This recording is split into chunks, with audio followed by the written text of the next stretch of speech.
आनंद लो प्रतिदिन के जीवन का में आपका धन्यवाद। कल हम इस बात पर चर्चा कर रहे थे कि किस तरह से जो काम मनुष्य से नहीं हो सकता है वो परमेश्वर से हो सकता है। एक काम जो हमसे हो नहीं सकता है वो है खुद को बदलना, परंतु परमेश्वर हमें बदल सकता है। हम खुद को अनुशासित कर सकते हैं, अपने स्वभाव में थोड़ा परिवर्तन कर सकते हैं, परंतु हमारा हृदय परिवर्तन केवल परमेश्वर ही कर सकता है। शायद आप इसलिए निराश होंगे कि आप खुद को बदलने की बहुत कोशिश करते रहे हैं और जितना अधिक आपने बदलने की कोशिश की उतना ही आप बिगड़ गए। मेरा विश्वास है कि आज हम ऐसे समाधान पाएंगे जिससे आपको प्रोत्साहन मिलेगा। प्रभु आशीष दे। हम उसके स्वरूप में बदलते जाते हैं, महिमा से महिमा में प्रवेश करते हुए। हम वचन के बिना बदल नहीं सकते। याकूब 4 में बताया गया कि हम हर समय निराश क्यों रहते हैं, झगड़े का कारण क्या है। वचन 1 कहता है आखिर हमारे बीच लड़ाई और झगड़ा क्यों होता है, सदा परेशान क्यों रहते हैं। ऐसे सम्मेलनों में मैं ये क्यों पूछती हूं कि आप में से कितने लोग संघर्ष कर रहे हैं और कितने लोग निराश हैं। कितनों को लगता है कि आप हर समय उलझन में पड़े हुए हैं। आप इसे किसी भी सभा में, किसी भी शहर में कहीं भी पूछ सकते हैं। टेलीविजन पर इसे देखने वालों में कई लोग घर बैठे सोचेंगे और बाद में टेप पे सुनने वाले सोचेंगे आखिर क्यों वो हमें बताने को तैयार है ये हमारा अनुभव क्यों है। और वो कहता है समस्या ये है कि आप जलते हैं और आप वो चीज चाहते जो दूसरों के पास है, या उन चीजों को देखते जिन्हें आप पाना चाहते हैं और आप उन्हें प्राप्त करना नहीं जानते हैं, और आपकी इच्छा अधूरी रह जाती है और आप दूसरों से जलने लगते हैं और उनसे घृणा करते हैं, और ये हत्या करने से कुछ कम नहीं है। आप ईर्ष्या और क्रोध से जलते हैं। आप जो चाहते हैं उसे पाने में असमर्थ होते हैं। आप जो संतोष और आनंद खोजते हैं वो आपसे दूर चला जाता है। आप लड़ाई और झगड़ा करते हैं, इसका उत्तर भी देता है आप मांगते नहीं इसलिए पाते नहीं हैं।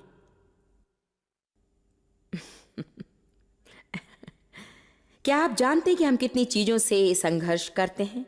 मैं आपसे बिल्कुल सच कह रही हूं ये कि हम उनके लिए कभी प्रार्थना भी नहीं करते।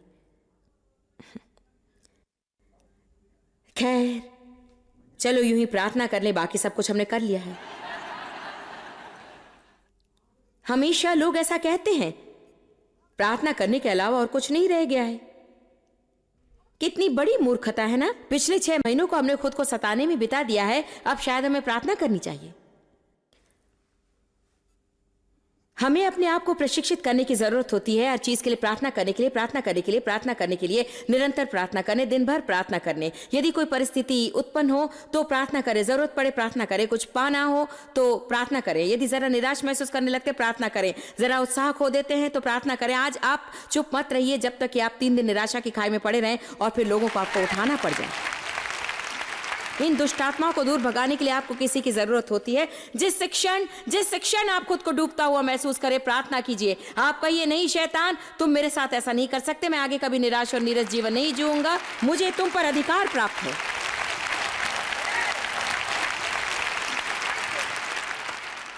यदि आप जानते कि आप मुंह बंद नहीं रख सकते और आपको ऐसे लोगों के साथ रहना है जिनके बारे में आप जानते कि वे आपको बेकार की बातों में खींचेंगे, खास तौर से यदि आपने ऐसे लोगों के साथ रहना पड़े जो आपकी बातों से आपको फंसाने की कोशिश करते हैं, तो जाने से पहले प्रार्थना कीजिए, हे प्रभु तू जानता है मैं कहां जा रहा हूं, मुझे तेरी मदद चाहिए, मेरी मदद कर प्रभु, मैं अपने मुंह को बिल्कुल बंद रख सकूं।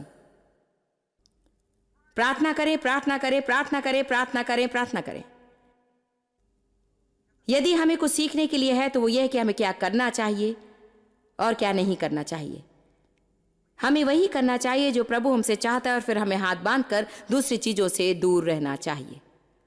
यदि मैंने किसी को ठेस पहुंचाई हो तो मैं माफी मांग सकती हूं, इसलिए मुझे माफी मांगनी चाहिए। मैं समय पर उठकर काम के लिए जा सकती हूं, मुझे ऐसा ही करना चाहिए।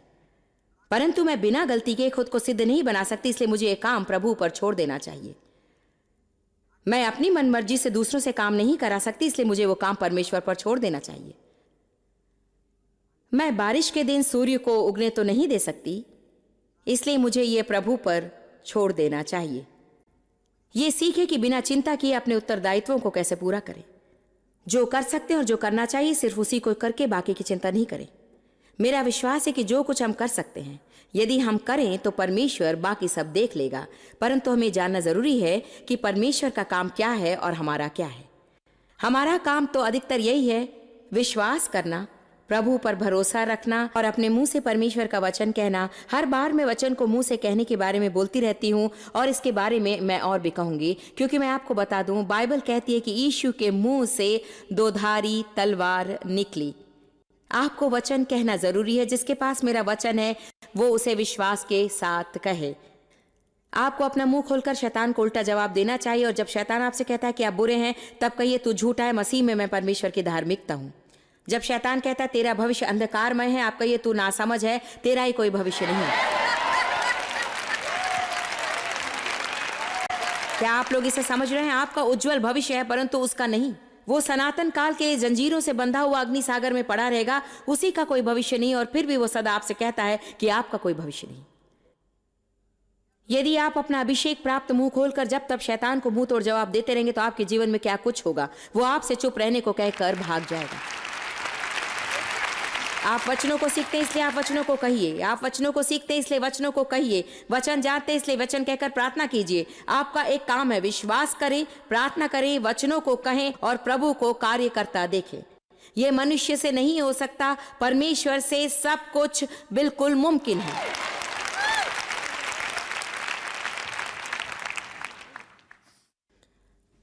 आज मैं उन चीजों के बारे में सोच रही थी जो मुझे पागल बना देते थे, और ये भी कि वे कैसे दूर हट गए। आप में से कितने को ऐसे बच्चे जिनकी आपको बड़ी चिंता है? क्या आप जानते हैं, यदि आप प्रार्थना करते रहेंगे और उनके बारे में अच्छी बातें कहते रहेंगे, आप वे बातें मत कहिए जैसे वे अभी हैं। आप उनके बारे में उस तरह की बातें कहिए जो वे प्रभु द्वारा पकड़े जाने पर कर सकते हैं। आपको कोई भी फल पैदा न करने वाला काम करते रहने की अपेक्षा ऐसा कुछ न कुछ करना चाहिए जिससे कोई न कोई फायदा हो। हमें ये प्रकाशन पाने की आवश्यकता है कि हम फलों को जांचने वाले बने। यदि आपका कर्म सड़े फल पैदा करता है तो उसे करना छोड़ दीजिए।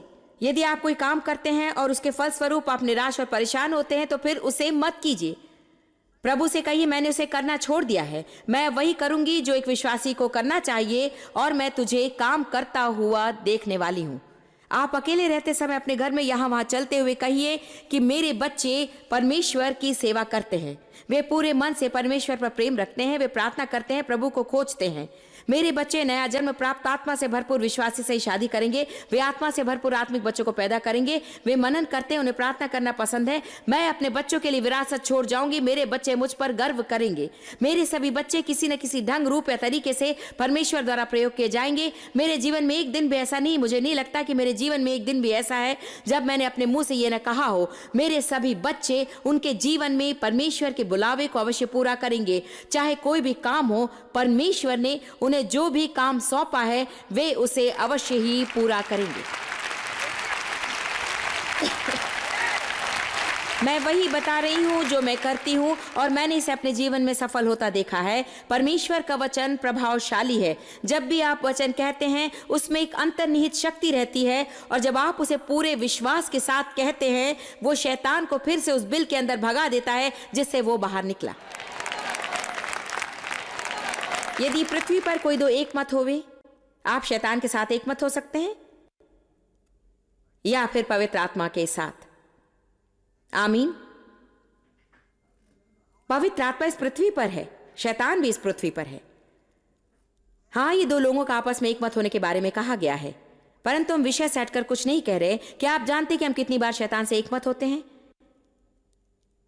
शैतान कहता है, अरे जानते हो तुम्हारे बच्चे बुरी संगति में पड़कर नशा करेंगे, और आप कहते हैं, अरे मुझे बहुत डर लग रहा है कहीं मेरे बच्चे बुरी संगति में पड़कर नशा न करने लगे। क्या बुनियादी तौर पर लोग ऐसा नहीं करते?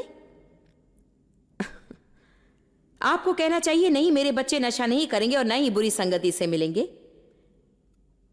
क्योंकि उन पर नजर रखने के लिए देवदूत है। मैं उनके लिए प्रार्थना करती हूं, और परमेश्वर सच्चा है, और उनके जीवन में जब तक वे जय ना पाले, मैं चुप नहीं रहूंगी। मैं लगातार प्रार्थना करती रहूंगी, करती रहूंगी, करती रहूंगी। मैं पुरानी बातों को याद करती हूं। सबसे पहले हमारी सेवकाई में हमारे टॉप लीडर में से एक जो 37 साल के हैं, पिछले हफ्ते उनके गले के पास खून जम गया था, जिसके कारण उनको दौरा पड़ा और उनकी हालत बहुत ही बिगड़ी हुई थी। और जानते हैं, आरंभ में उन्होंने बुनियादी तौर पर कहा कि वो नहीं बचने वाले। हमने लोगों से ये नहीं कहा कि वो नहीं बचने वाले हैं। हमने कहा परमेश्वर से सब कुछ हो सकता है और परमेश्वर का चंगाई देने वाला सामर्थ्य उनमें काम कर रहा है और हम उसमें स्थिर रहकर उससे सहमत होंगे। किसी भी नकारात्मक परिस्थिति के प्रति सकारात्मक बने रहना गलत बात नहीं है। आप सकारात्मक रहकर कभी भी खुद को ठेस नहीं पहुंचाएंगे कि आपको नहीं लगता कि आपको वास्तविकता से निपटना है। खैर, बातें कई होती है परंतु सच्चाई भी है। परमेश्वर का वचन सत्य है और सत्य तथ्य को हरा देता है। आमीन। मैं अच्छी तरह से जानती हूँ कि सभी मनुष्य चंगाई नहीं पाते और मैं अच्छी तरह जानती हूँ कि कभी कभी हम ऐसे बहुत कुछ करते हैं फिर भी उस व्यक्ति को चंगाई नहीं मिलती। पर हम जिनके बारे में कुछ नहीं जानते उन सारी बातों का जवाब देने का प्रयत्न करने की जरूरत नहीं। हमें करना यही है कि हम जो करना जानते हैं उसे करें और उसे करते रहें और करते रहें और करते रहें। अपना काम करें और बाकी जिम्मेदारी प्रभु पर छोड़ दें। आमीन। इसलिए हमने सिर्फ प्रार्थना की और सकारात्मक बातें ही करते रहे। कल हम उस अस्पताल में गए और उनकी पत्नी ने कहा, आज सवेरे डॉक्टर ने कहा वो सोचते हैं कि वे पूर्ण रूप से स्वस्थ हो जाएंगे। 1 वर्ष भी लग सकता है परंतु वे अवश्य स्वस्थ होंगे। परमेश्वर से सब कुछ हो सकता है। और जो लोग प्रार्थना करना तथा वचन को कहना नहीं जानते थे उन्होंने उस व्यक्ति की मृत्यु निश्चित कर दी होगी। हर बार जब कभी कुछ बिगड़ जाता है, मैं लोगों को दोष नहीं दे रही, परंतु मैं कहती हूँ कि हमें यह समझना जरूरी है कि परमेश्वर नकारात्मक नहीं है। और अब्राहम ने मानवीय रूप से सारी आशाएं खो जाने पर भी अपना विश्वास दृढ़ रखा। परमेश्वर साथ रहे तो आशा रखने की वजह होने की आवश्यकता नहीं रहेगी। हम विश्वास से आशा रख सकते हैं क्योंकि हमारा काम है विश्वासी बने रहना। मैं ठीक से नहीं जानती कि अभी और यीशु के आगमन के बीच में क्या होने वाला है, परंतु उसने कहा मैं जब आऊंगा किस में मैं विश्वास को देख सकूंगा। हम इसी के जिम्मेदार हैं। हमारा काम है परमेश्वर पर विश्वास रखना और उसका काम है उसे प्रदर्शित करना। और यदि किसी कारणवश परमेश्वर किसी चीज को नहीं करना चाहे तब भी मैं विश्वास करती ही रहूंगी क्योंकि उसने वही काम मुझे सौंपा है। आमीन। अब वहां बैठी मेरी बेटी लॉरा को देखिए।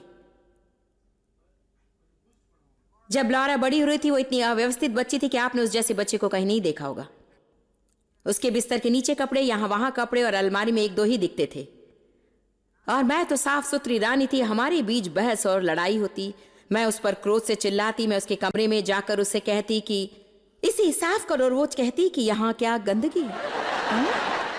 सदा फोन पर लगी रहती। कहाँ गंदगी है? उस फोन को नीचे रखकर कमरे की सफाई करो। गंदगी कहाँ है?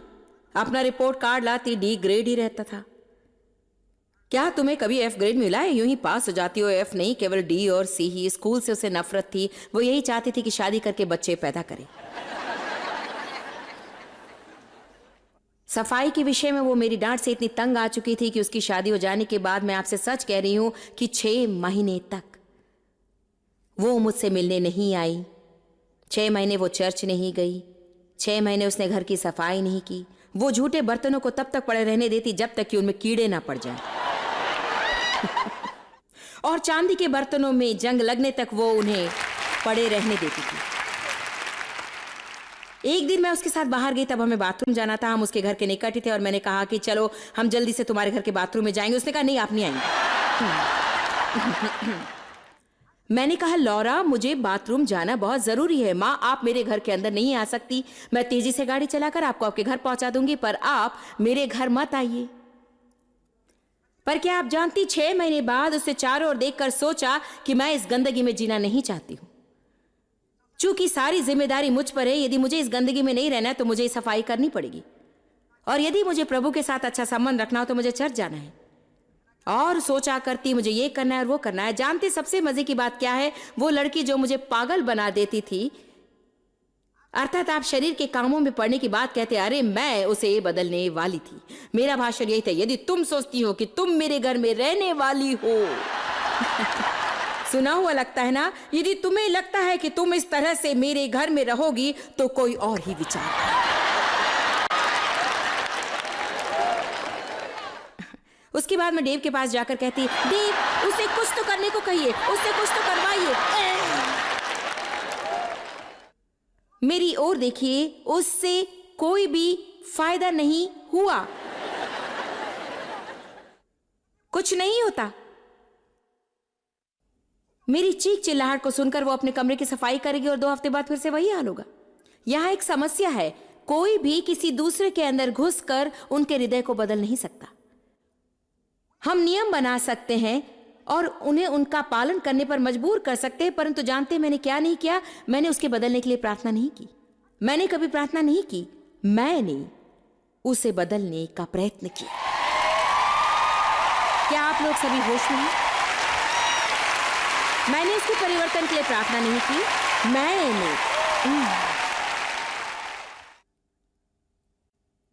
देखिए, मनुष्य से जो नहीं हो सकता है वो परमेश्वर से हो सकता है, परंतु वो काम परमेश्वर से संभव होने से पहले आपके लिए असंभव होना जरूरी है। जब सचमुच हम जानते कि हमसे नहीं होगा तभी हम प्रार्थना करने लगते हैं। हमें जिस तरह से प्रार्थना करनी चाहिए वैसा हम नहीं करते हैं। इसका कारण यह है कि सचमुच हम सोचते हैं कि हम कुछ ना कुछ कर सकते हैं।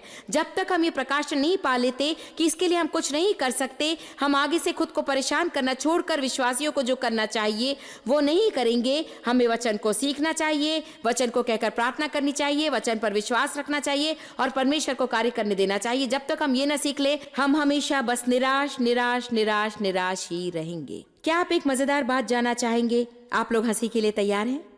जानते हैं वो अब क्या करती है? सबसे पहली बात, उसके 4 बच्चे, एक पति और अच्छा घर है।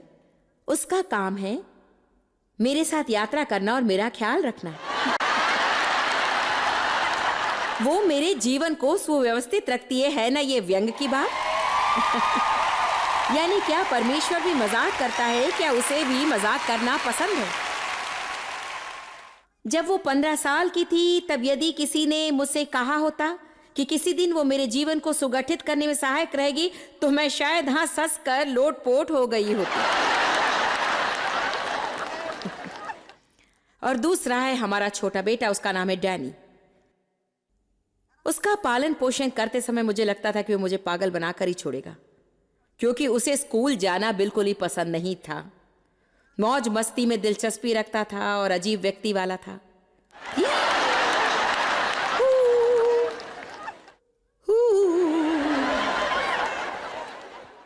हम कहाँ जाएंगे? हम क्या खाएंगे? आज खाने में क्या है? सब कुछ ऐसा था बस। मैं उसे सजा देकर कोने में खड़ा कर देती थी और थोड़ी देर में वो वहां रखे गुलदस्ते से खेलने लग जाता था। मैं उससे पिछवाड़े पर झाड़ू लगवाती तो वो झाड़ू हाथ में लिए नाचने लगता था। मैं चाहती थी कि वो काम करे। क्या आप समझ रहे? मैं उससे काम करवाना चाहती थी। चाहती थी कि वो हंसी मजाक छोड़ स्कूल जाए और अच्छे अंक प्राप्त करे। खैर, वो इस हाई स्कूल में पढ़ता था और वहां पर कुछ सख्त नियम कानून थे और अधिक समय तक इसका प्रभाव उस पर नहीं रहा, क्योंकि हर दिन शाम को वो ग्रीन मार्क और ब्लू मार्क की लंबी चेक मार्क सूची लिए घर आता और उसे स्कूल जाए बिना रहने में सचमुच मजा आता था। उसकी अध्यापिका बड़ी भोली बनकर कहती कि आपके बेटी में सामाजिक क्षमता कुछ ज्यादा ही बढ़ गई। मुझ जैसे चर्च के पासवान से कोई शिकायत करने का एक बढ़िया तरीका था, वो कभी मुंह बंद नहीं रख सकता है।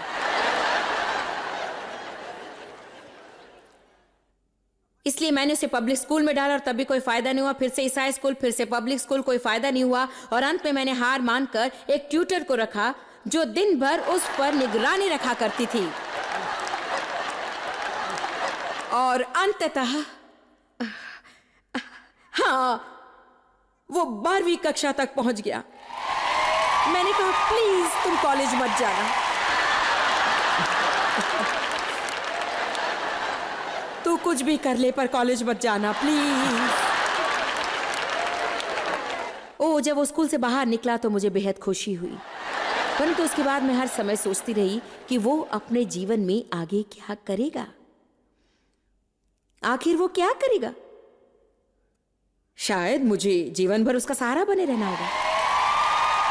उसे कभी भी घर नहीं छोड़ना होगा। वो क्या करने जा रहा है बताइए? क्या किसी का बच्चा ऐसा है? आप सोच रहे तुम्हारा क्या होने वाला है? क्या तुम अपना बिल्स चुका पाओगे? आखिर तुम क्या करोगे? और जानते हैं अभी वो क्या करता है? क्या आप इसके लिए तैयार हैं? वो हमारी इस सेवकाई का सीईओ है। वही सेवकाई चलाता है। हर दिन मुझे बताता है कि मुझे क्या करना है। मैं जब बाहर जाती हूँ वो मेरा कार्यक्रम बनाता है, पहला, दूसरा, तीसरा, चौथा, पांचवा। ऐसा कीजिए, वैसा कीजिए, ये कीजिए, वो कीजिए। और वो इतना बढ़िया काम कर रहा है। मनुष्य से जो नहीं हो सकता वो परमेश्वर से हो सकता है। आमीन। सुनिए प्रियो, आपके बच्चों का एक बढ़िया भविष्य है। आपके विवाह के लिए एक आशा है।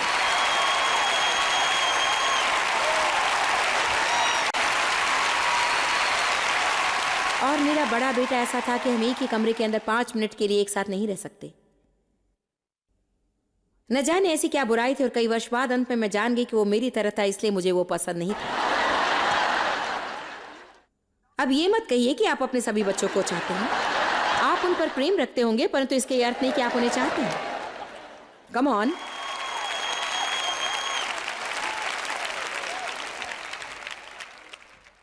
तो हम में बहस होती रहती। मैं चिकन पकाती तो वो स्पेगेटी मांगता, मैं स्पेगेटी पकाती तो वो चिकन मांगता। चाहे मैं कुछ भी करूं वो बस।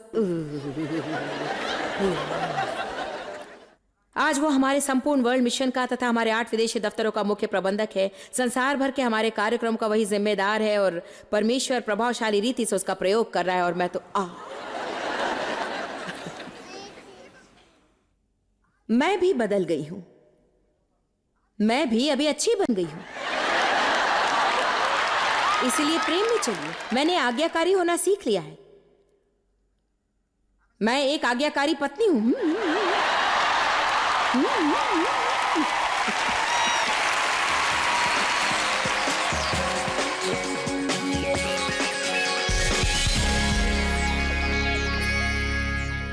हमारे जीवन में परमेश्वर कार्य करने के लिए प्रार्थना ही द्वार खोल सकती है। इसलिए अभी मैं आपके लिए प्रार्थना करने जा रही हूं और चाहती हूं कि आप मेरे साथ एकमत होवें। पिता, हम तेरे अनुग्रह के सिंहासन के निकट आते हैं और मैं हमारे सभी दर्शकों के लिए प्रार्थना करती हूँ।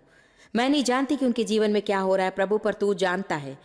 हमारे बारे में ऐसी कोई भी बात नहीं जो तू नहीं जानता, और मैं मानती हूँ कि हमारी सफलता के लिए तूने सारी तैयारी कर ली। मैं इस वक्त हर एक दर्शक के लिए प्रार्थना करती हूँ कि वे अपनी हर प्रकार की परिस्थिति में उस शांति को पाएं जो समझ से बाहर हो, और उस खुशी को जो अवर्णनीय हो। प्रभु, हमें सिखा कि प्रतीक्षा कैसे करें। प्रतीक्षा करते समय हमें निराश ना होने दें। हम आशा के साथ इंतजार कर सकते हैं कि तू अवश्य हमारे जीवन में आज एक महान कार्य करेगा। मैं तुझे धन्यवाद देती हूँ प्रभु कि तूने हर एक को शांति दी है। यीशु के नाम में आमीन। प्रभु आपको आशीष दे और हम दोबारा आपसे फिर मिलेंगे।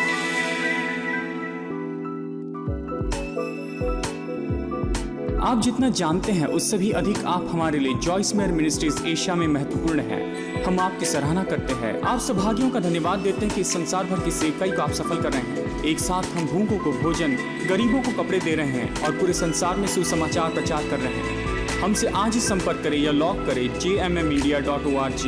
अपने प्रार्थना निवेदन भेजें। हमारे स्रोत के विषय जानें, जॉइस की सभाओं के विषय जानें, और जैसे हम पूरे संसार में मसीह के प्रेम को बांटते हैं तो आप हमारे साथ सहभागी हो जाएं।